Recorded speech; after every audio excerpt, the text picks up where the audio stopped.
મિત્રો ગઢ ગિરનાર બાજુમાં આવેલું એક મજેવડી ગામ કરીને છે અને મજેવડી ગામના જાપે દેવી પૂજકના ડેરા પડ્યા છે અને મિત્રો મેળડી કોને મળે છે તેની આજે મારે તમને વાત કરવી છે। અને મિત્રો આ દેવી પૂજકના ડેરામાં નામ જેનું કાળિયો છે, પણ મિત્રો આ કાળિયો દેવી પૂજક રાત દિવસ માં મેળડીનું ભજન અને ભક્તિ કરે છે।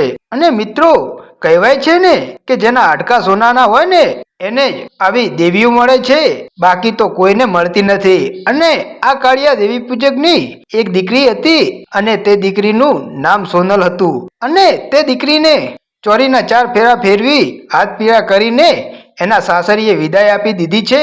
અને મિત્રો આ કાળિયા દેવી પૂજકના ઘરમાં ખાવા માટે અન્નનો દાનો એ નથી, પણ આ કાળિયા દેવી પૂજકનો હોકારો મોરો નથી અને ત્યાં જ્ઞાતિ ના આવે અને પરનાતીના પણ આવે। અને મિત્રો આ કાળિયો દેવી પૂજક ચાબામાં જ નાની ખાટલી ઢાળીને બેસે છે અને જો કોઈ પણ માણસ આવે તો ઘરમાં કઈ છે કે નહીં એ તો એક કાળિયો જાણે છે અને એક એની મેળડી જાણે છે। પણ જો ત્યાં કોઈ પણ માણસ નીકળે ને તો આડો ઉભા રહી 2 હાથ જોડીને એમ કહે કે આવો બાપા, એટલે એનો હોકારો મોરો નથી।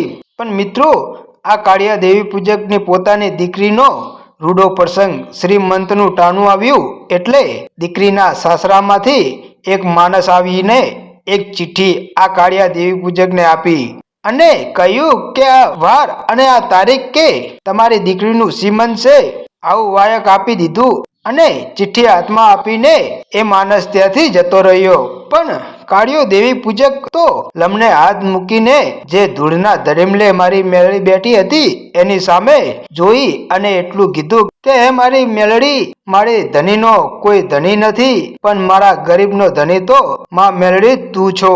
મારી આજે મારી પાસે છે કે નહીં એ સામે સગાને ખબર નથી, પણ મિત્રો આ કાળિયો માં મેળડીના મઢ હોમું જોઈને જે ચિઠ્ઠી હતી તે હાથમાં લઈ અને એ કાળિયો એના કુબામાં જાય છે અને એની પોતાની અર્ધાંગની એની પત્ની પાસે આવીને તેના જમણા હાથમાં ચિઠ્ઠી રાખીને કહ્યું કે આને 5 ચાદલા કરી દ્યો।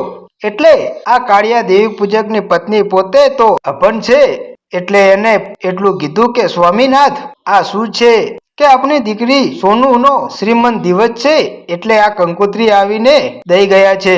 પણ મિત્રો ગરીબાઈ જેના ઘરમાં આટો મારી ગયેલી છે અને આ બાઈને તૂટેલી ફૂટેલી સાડી પહેરેલી છે અને માથાનો અડધો ભાગ ઉઘાડો છે।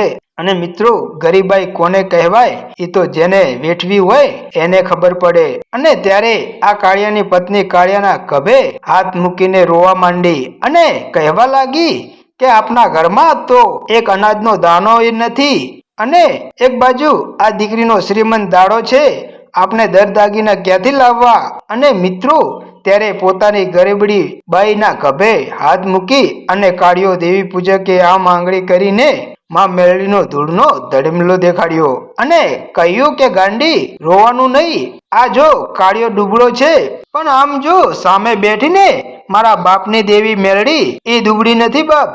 ગાંડી હજી તો 4-5 દી આડા છે ને, વિશ્વાસ રાખ, મારી મેળડી બધું પૂરું કરી દે છે। આપણે 2 માણસો દુબળા છીએ, પણ આ મઢમાં બેઠીને એ મારા બાપ દાદાની દેવી મેળડી દુબળી નથી, ભરોસો રાખ। અને મિત્રો જેને આવો વિશ્વાસ હોય ને એને આવી મેળડી મળે છે, બાકી મેળડીની જરૂર તો બધાને હોય છે, એમ મેળડી મળતી નથી। અને મિત્રો આમ પછી સંધ્યાનું ટાણું થયું અને આ બંને માણસ માતાજીના દીવા ધૂપ કરી અને માતાજીને જમાડી અને પછી પોતે 2 માણસ બટકું રોટલો ખાઈ લોટો પાણી પી અને પછી 2 માણસ નિંદ્રાને આધીન બની ગયા।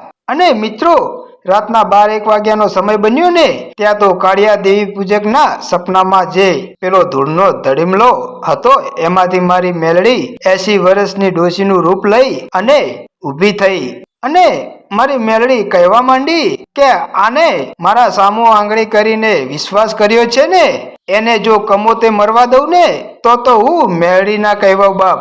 અને પછી માં મેળડી પહોંચી જ્યાં પેલા કુબામાં 2 માણસ સૂતા હતા ત્યાં જઈને કાળિયા દેવી પૂજકને જગાડીને કીધું કે કાળિયા સૂતો છે કે જાગે છે। ત્યારે કાળિયો દેવી પૂજક કહે છે કે મારી કયા કે નિંદ્રા આવે માં, કે એ કાળિયા, આજ તે મારી સામે આંગળી કરીને તારી બાઈને એમ કીધું હતું ને કે આપણે દુબળા છીએ, પણ આ મેરડી દુબળી નથી. હવે ખાલી 5 દિવસ આડા છે તારી દીકરીના શ્રીમંત દિવસને. તો કાળિયા, દર દાગીનો તારે જોઈતો હોય તો તે લઈ આવને. અને ત્યારે સપનામાં કાળિયો કહે છે કે મારી પાસે બીડી લેવા માટે રૂપિયો નથી, તો પછી 3 દાગીના ક્યાંથી લાવું? ગામમાં કોઈ ખોરડું નહીં, સીમમાં કોઈ ખેતર નહીં, નહીં ઇજ્જત નહીં આબરૂ, અને મને કાળિયાને દાગીના કોણ આપે? હે માં, મારી પાસે કઈ નથી. અને ત્યારે કાળિયાને માતા મેલડીએ એટલું કીધું કે હે કાળિયા, કઈક વસ્તુ અડાણી મેકીને દીકરીના દર દાગીના તો તારે લાવવા જ પડશે. કઈક વાલી વસ્તુ અડાની મૂક્યાય. ત્યારે કાળિયો બોલ્યો કે માડી, વાલી વસ્તુ મારી પાસે શું હોય? આ મારું પહેરેલું પેરણ ને કાણા પડેલા છે, અને આ બાઈ સૂતી છે એને અડધું માથું દેખાય એવો તૂટેલી ફૂટેલી સાડી પહેરેલી છે, અને તું એમ કહે છે કે તારી વાલી વસ્તુ અડાની મૂક્યાય.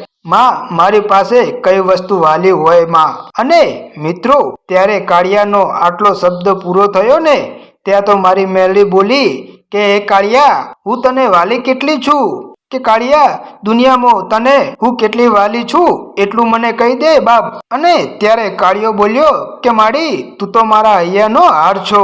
તો કાળિયા, મને મેળવીને ક્યાંક અડાની મૂકે બાપ. કાળિયા, મારી માથે ભરોસો રાખ્યો છે ને કે મારી મેલડી બધું પૂરું કરી દે હે. તો કાળિયા, કાલ દી ઉગે એટલે ક્યાંક મન મેલડીને અડાની મૂકી આવ. માડી, તને અડાની મૂકીને હું કયા ભવે સુખી રહું? કે કાળિયા, મને હાલ તું અડાની મૂકી આવ, અને પછી તું કાળી મજૂરી કરી અને જે કઈ 5-10 રૂપિયા આપે ને તે ભેગા કરીને દીકરા મને છોડાઈ આવજે. પણ આજે આ દીકરીનો પ્રસંગ તો સાચવી લે બાપ. કે કાળિયા, મને મેલડીને માને તો છે ને? કે હા માં. તો કાળિયા, તને મારી મેલડીના સોગંદ છે, આ વાત કોઈને કહેતો નહીં દીકરા. અને દીકરા, માની માટે દીકરા કેટલી જગ્યાએ ગીરવે રહેતા હોય, અડાને રહેતા હોય, કોઈકને ભેગા સાથે રહેતા હોય, પણ મારા કાળિયા મને એક તો એવો લાવી દે કે તારા કામ માટે હું મેળડી ક્યાંક અડાને જાઉં બાપ.